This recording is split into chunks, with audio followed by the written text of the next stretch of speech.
Apakah BPKN itu? BPKN atau Badan Perlindungan Konsumen Nasional ialah sebuah badan di Indonesia yang dibentuk untuk membantu upaya pengembangan perlindungan konsumen. Tahukah kamu tugas dan fungsi BPKN?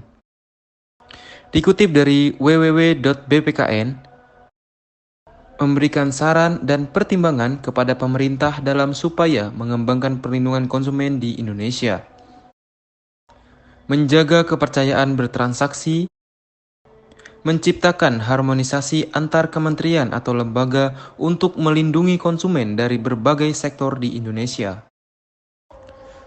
Bagi kalian yang berminat dalam keanggotaan BPKN, mungkin bertanya-tanya, ada nggak sih syarat-syarat yang harus terpenuhi? Ya, tentu saja ada. Seperti warga negara Republik Indonesia, berbadan sehat, berkelakuan baik, tidak pernah dihukum karena kejahatan, memiliki pengetahuan dan pengalaman di bidang perlindungan konsumen, dan berusia sekurang-kurangnya 30 tahun. Persyaratan tersebut tercantum dalam pasal 37 Undang-Undang Nomor 8 tentang Perlindungan Konsumen. Keanggotaan BPKN juga dapat diberhentikan loh.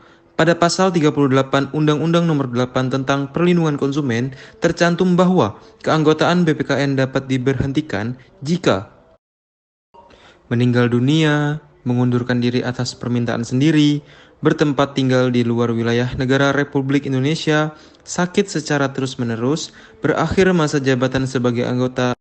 Nah, berikut adalah kasus yang melibatkan BPKN. Dari laman dpr.go.id, Tommy Kurniawan, seorang anggota Komisi ke-6 DPR RI, menilai Badan Perlindungan Konsumen Nasional kurang serius untuk melindungi konsumen sesuai dengan amanah yang diberikan oleh undang-undang. Tommy berspekulasi seperti itu karena menurutnya salah satu tugas BPKN adalah melakukan penelitian terhadap barang atau jasa yang menyangkut keselamatan konsumen. Terlebih setelah munculnya kasus obat sirup yang menyebabkan gagal ginjal akut pada anak-anak. Dengan adanya berita tersebut, terlihat masih adanya kekurangan dari BPKN, bahkan bisa dikatakan cukup fatal akibat dari kelalaian dalam menjalankan tugasnya. Tentu, hal ini dapat berdampak pada meningkatnya keraguan dan kekecewaan masyarakat. Dalam hal ini, seharusnya BPKN lebih responsif dan bertindak dengan penuh ketelitian dan tanggung jawab atas tugasnya yang sesuai dengan pasal 34 ayat 1 Undang-Undang Nomor 8 Tahun 1999 tentang Perlindungan Konsumen. Namun, di balik kekurangan tersebut, tentu BPKN memiliki peran penting terhadap segala permasalahan yang merugikan para konsumen, melindungi konsumen dan memastikan keadilan dalam transaksi konsumen di Indonesia.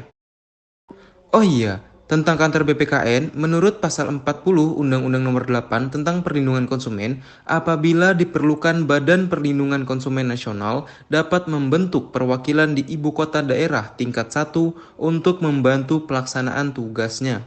Namun, sayangnya, hingga saat ini kantor BPKN hanya ada di pusat Jakarta.